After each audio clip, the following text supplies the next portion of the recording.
അമ്മമാരാണ് കുടുംബത്തിന്റെ നന്മയുടെ സൂക്ഷിപ്പുകാർ. മാർ ജോസഫ് കല്ലറങ്ങാട്ട്. പാലാ രൂപത ഫാമിലി അപ്പസ്തോലിക്കിന്റെ ആഭിമുഖ്യത്തിൽ രൂപതയിലെ 171 പള്ളികളിൽ നിന്നെത്തിയ ആയിരക്കണക്കിന് മാതാക്കൾക്ക് സന്ദേശം നൽകിക്കൊണ്ട് സംസാരിക്കുകയായിരുന്നു ബിഷപ്പ്. അമ്മമാരാണ് കുടുംബത്തിന്റെ നന്മയുടെ സൂക്ഷിപ്പുകാരെന്ന് പാലാ രൂപത അധ്യക്ഷൻ മാർ ജോസഫ് കല്ലറങ്ങാട്ട് പറഞ്ഞു.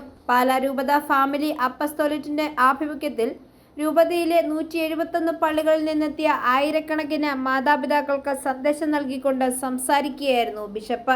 ബൈബിൾ മുഴുവനിലും ഉന്നത വ്യക്തിത്വത്തിന്റെ ഉടമകളായ മാതാപിതാക്കളെപ്പറ്റി പ്രതിപാദിക്കുന്നത് കാണാം.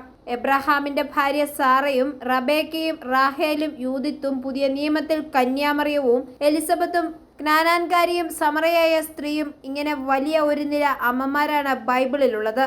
മാതാക്കൾ 3 കാര്യങ്ങളാണ് മക്കൾക്ക് വേണ്ടി ചെയ്യുന്നത്. അവർക്ക് ഭക്ഷണം നൽകുന്നു, വൃത്തിയാക്കുന്നു, പരിശീലിപ്പിക്കുന്നു. അന്ത്യവിധിയുടെ സമയം ഈശോ ചോദിക്കുന്ന ചോദ്യങ്ങളുടെ ഉത്തരം എന്നും നൽകുന്നവരാണ് അമ്മമാർ. എനിക്ക് വിശന്നു ദാഹിച്ചു, പരദേശിയായിരുന്നു, നഗ്നയായിരുന്നു, രോഗിയായിരുന്നു.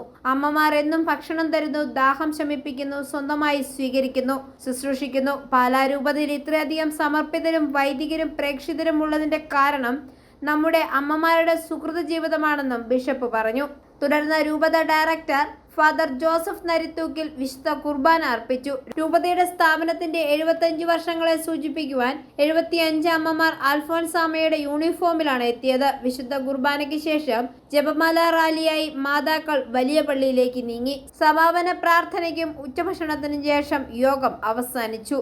രൂപത ഡയറക്ടർ ഫാദർ ജോസഫ് നരിത്തൂക്കിൽ, രൂപത president Siji Luxon, vice president Shirley Cherian, joint director sister Elsa Tom, മറ്റു ഭാരവാഹികളായ സുജ ജോസ്, ഡയാന രാജു, ബിന്ദു ഷാജി, ബീന ടോമി, സിസ്റ്റർ ലീന എന്നിവർ പരിപാടികൾക്ക് നേതൃത്വം നൽകി. ഐഫോറിയ ന്യൂസ്, പാലാ.